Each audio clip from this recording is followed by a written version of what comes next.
I need a helper, and you need shelter, said the lonely cowboy until her next move stunned everyone. The wind came first, low and steady, whispering across the plains like it had secrets to tell, but no one left to hear them. The ranch sat alone under a washed-out sky, fence posts leaning with age, the barn doors scarred by years of storms and silence. This place had once echoed with laughter, with boots on wood, with a woman's voice calling supper from the porch. Now, it only knew the sound of one man moving through it, slow, careful, like someone afraid to disturb ghosts. Elias Crow had learned how to live quietly. Every morning before the sun broke the horizon, he rose from his narrow bed, pulled on his worn boots, and stepped into a life that had stopped expecting anything from him. Coffee boiled black and bitter. Horses were fed. Fences checked. The work never ended, but the loneliness did something worse. It settled in, made itself comfortable, like it planned to stay forever. People in town used to talk about him. They said he was once different. That he laughed loud, trusted easy, dreamed big. That was before the sickness took his wife in one slow, merciless winter. Before the baby she carried never cried. Before Elias learned how quiet a house could become when hope packed its bags and left without saying goodbye. Now, he only rode into town when supplies ran low. He kept his hat low, his words fewer, his eyes fixed on the ground. Folks nodded. Some whispered. Others pitied him. None truly knew him anymore. That morning, though, fate was already moving. Elias had just finished loading feed when he noticed something unusual near the road that cut across his land. A shape where no shape should be. A figure sitting still, wrapped in a thin coat that did nothing against the cold. At first, he thought it was debris. Then the shape moved. He narrowed his eyes and mounted his horse, riding closer, heart thumping with something he hadn't felt in years, concern. It was a woman. She sat with her knees pulled to her chest, hair tangled by wind and dust, her face pale but set with a stubbornness that refused to bend. A small satchel lay beside her, worn almost to rags. No wagon. No horse.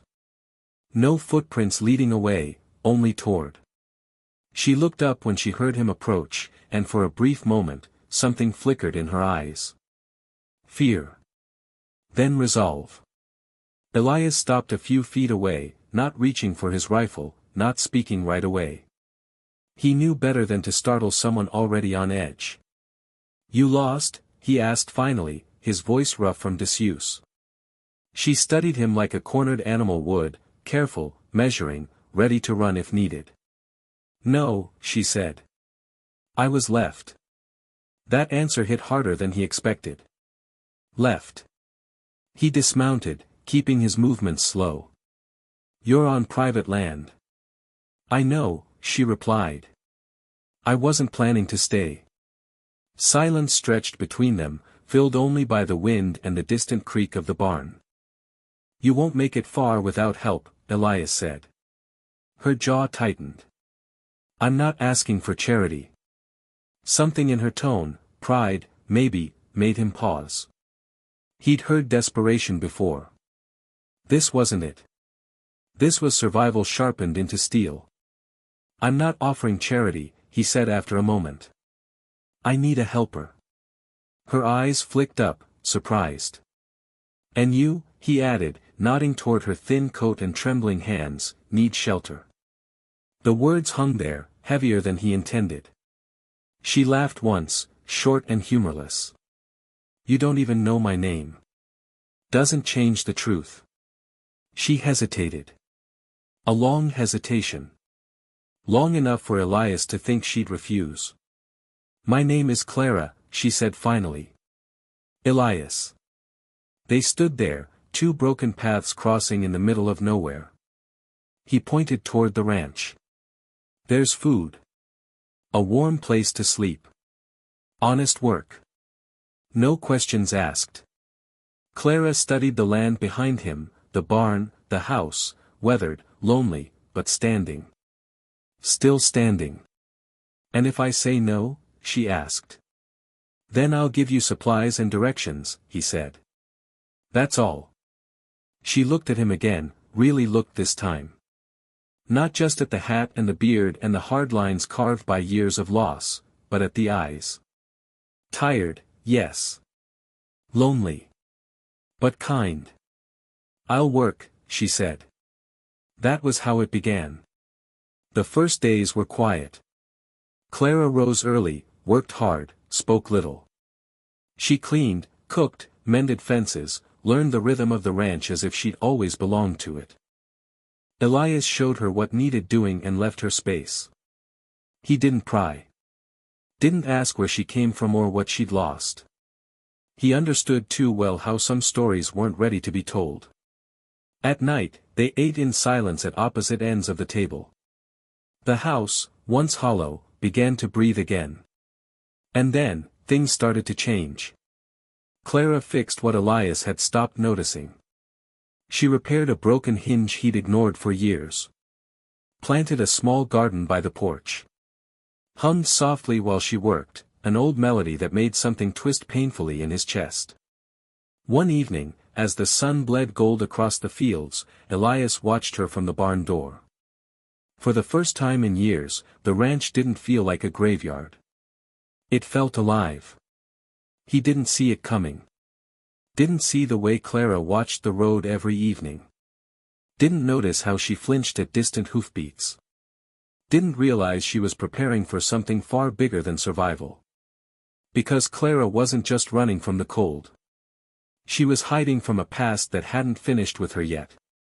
And when her next move finally came, it would shake the ranch, the town, and Elias Crow to their core. The trouble arrived just before dusk, riding in on the kind of silence that makes a man's spine tighten before his mind can explain why, and Elias felt at the moment the horses grew restless and the wind shifted like it was carrying bad news, because Clara froze mid-step on the porch, her hand tightening around the rail as her eyes locked.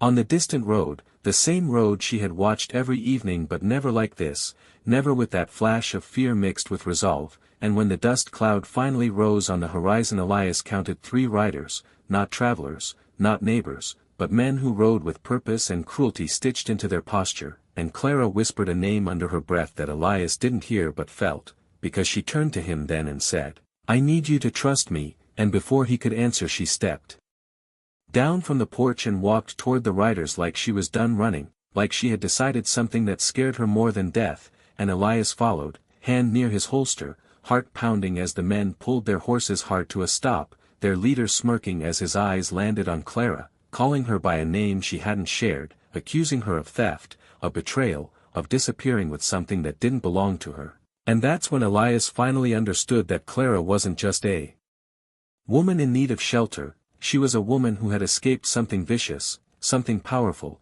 and when the man demanded she come back, Clara straightened and said she wasn't property, wasn't owned, wasn't afraid anymore, and the ranch fell silent except for the creak of leather and the hiss of the wind as the leader laughed and reached for her arm, but Elias stepped between them, voice steady, eyes burning, telling the men she was under his roof now, under his protection, and that was when Clara did the thing no one expected. She pulled a folded document from her coat, held it up for all to see, and declared that the land those men claimed, the land they had bled people dry over, had been legally transferred to her after she exposed their crimes, crimes that would reach the sheriff by sunrise if they didn't leave, and the shock on their faces was almost laughable, because Clara wasn't a runaway servant or a scared widow, she was the woman who had outsmarted them all, who had survived their brutality and walked away with proof, and when the riders finally retreated, spitting threats they no longer had power to keep, Elias turned to Clara, seeing her clearly for the first time,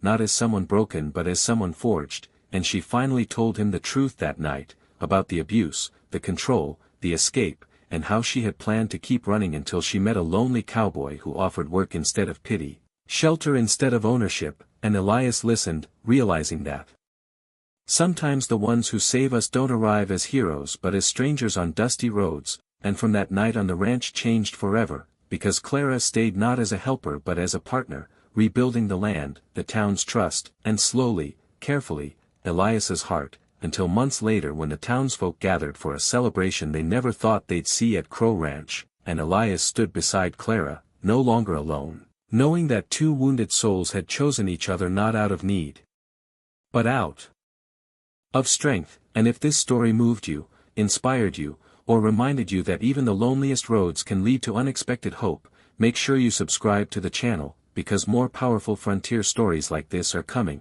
stories of courage, redemption, and the moment one brave choice changes everything.